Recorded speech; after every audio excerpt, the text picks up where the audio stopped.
श्री क्षेत्र नाणीज येथे आज गुरुपौर्णिमेच्या निमित्तानं जगद्गुरू नरेंद्राचार्यजी महाराज यांच्या प्रमुख उपस्थितीमध्ये भक्ती, श्रद्धा आणि आध्यात्मिक उत्साहाचा अभूतपूर्व संगम पाहायला मिळाला। मुसळधार पावसाची पर्वा न करता महाराष्ट्रासह गुजरात, मध्य प्रदेश, कर्नाटक, गोवा, छत्तीसगड आदी राज्यातून लाखो भाविक नाणीजधाम येथे दाखल झाले। जगद्गुरू श्रीमद रामानंदाचार्य नरेंद्राचार्यजी यांच्या सानिध्यात पार पडलेल्या गुरुपूजन सोहळ्याने संपूर्ण परिसर भक्तिमय झाला।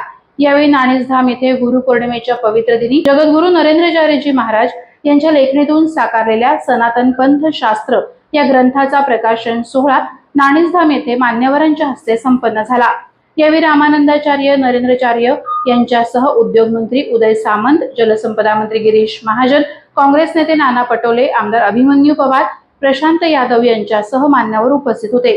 गुरुपौर्णिमेच्या निमित्तानं आयोजित या सोहळ्याला देशभरातून आलेल्या हजारो भाविकांनी उपस्थित राहून ग्रंथ प्रकाशनाचा ऐतिहासिक क्षण अनुभवला। यावेळी देहदान आणि अवयवदान केलेल्या कुटुंबियांचा विशेष सन्मानही करण्यात आला। प्रहार डिजिटलसाठी शुभम पवार, रत्नागिरी। आजच्या गुरुपौर्णिमेच्या निमित्तानं नाणीजधाममध्ये आलेल्या सर्व भक्त, शिष्य, साधक, उपासक या सर्वांना आमचा आशीर्वाद आहे। गुरुपौर्णिमा उत्सव हा आपल्या भारतीय सनातन परंपरेचं एक भूषण आहे।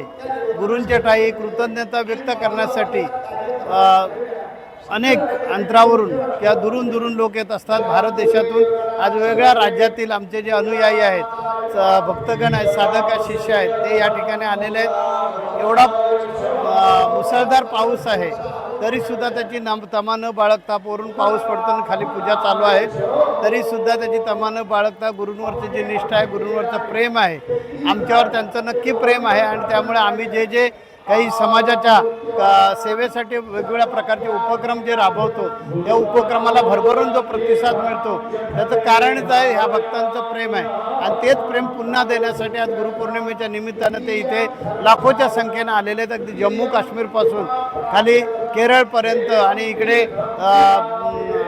द्वारकेपासून अगदी जगन्नाथपुरीपर्यंत वेगवेगळ्या राज्यातील हे भक्तगण इथे आलेले आहेत आणि मोठ्या संख्येनं आनंदानं इथे येऊन गुरुपौर्णिमेचा उत्सव साजरा केलेला आहे।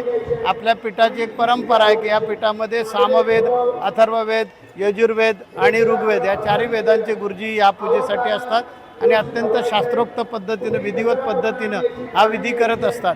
सकाळी 8 वाजता या विधीला सुरुवात झाली पूजेला आणि आत्तापर्यंत ही पूजा चालू होती। आणि त्यानंतर मग भक्तगणांना आवश्यक असतं ते भोजन, आध्यात्मिक भोजन, ते म्हणजे प्रवचन। तर हे प्रवचन दोघांचीही आमची होतील। आमच्या पीठाचे उत्तराधिकारी ह्यावेळी आम्ही मुद्दाम त्यांना अमेरिकेमध्ये पाठवलेलं आहे। आमचा जिकडे विदेशामध्ये जो संप्रदाय तो अमेरिकेमध्ये न्यूयॉर्क या शहरामध्ये जमा होणार आहे आणि तिथे गुरुपूजन केलं जाणार आहे। त्या कार्यक्रमासाठी पीठाचे उत्तराधिकारी कानिपनाथ महाराज गेलेले आहेत। ते तिथे गुरुपूजन करतील आणि तिकडून इकडे लाईव्ह प्रवचन करतील। त्यानंतर आमचं प्रवचन होईल, मग भक्तगणांना आशीर्वाद दिला जाईल आणि या कार्यक्रमाची सांगता होईल। सनातन पंथशास्त्र हा जो ग्रंथ आहे, हा ग्रंथ हिंदू धर्मामध्ये किंवा सनातन धर्मामध्ये शैव, शाक्त, गाणपत्य, सौर आणि वैष्णव असे जे 5 पंथ निर्माण झाले, या 5 पंथांची माहिती याच्यामध्ये दिलेली आहे। आणि मग शंकराचार्यांनी या 5ही पंथांचे जे पीठदेवता आहेत किंवा या 5ही पंथांच्या ज्या प्रमुख देवता आहेत यांचा एक स्मार्त नावाचा पंचायतन पूजा सुरू केलेली आहे। त्याच्याबद्दलची माहिती या ग्रंथामध्ये दिलेली आहे की अन्य धर्मामध्ये उदाहरणार्थ शिया, सुन्नी किंवा आणखीन काही ख्रिश्चनांचा धर्म आहे, कॅथॉलिक, प्रोटेस्टंट, यांच्यामध्ये आपसामध्ये म्हणजे फारसं ते जेवढं हे पाहिजे असतं, बंधुभाव पाहिजे असतो तेवढा दिसत नाही। परंतु आमच्या वैदिक सनातन धर्माचं हे वैशिष्ट्य आहे की शैव, वैष्णव, शाक्त, गाणपत्य, सौरपंथीय हे सर्वजण एकत्र येतात। का तर आमची उपासना पद्धती एकमेकांच्या विरोधात नाही। आणि तेच शंकराचार्यांनी, भगवान आद्य जगद्गुरू शंकराचार्यांनी तेच सांगितलं की पंचायतन पूजा ही पद्धती सुरू करून त्या पंचायतन पूजेतून सांगितलेलं आहे की हे 5ही पंथ जरी वेगवेगळ्या उपासना पद्धती वेगवेगळ्या असल्या तरी एकाच परमात्म्याची ते उपासना करतात, असा संदेश त्यांनी दिलेला आहे। आणि ती माहिती सनातनी लोकांना झाली पाहिजे, हा आमचा उद्देश होता आणि त्यामुळे तो सनातन पंथशास्त्रातून मांडलेला आहे।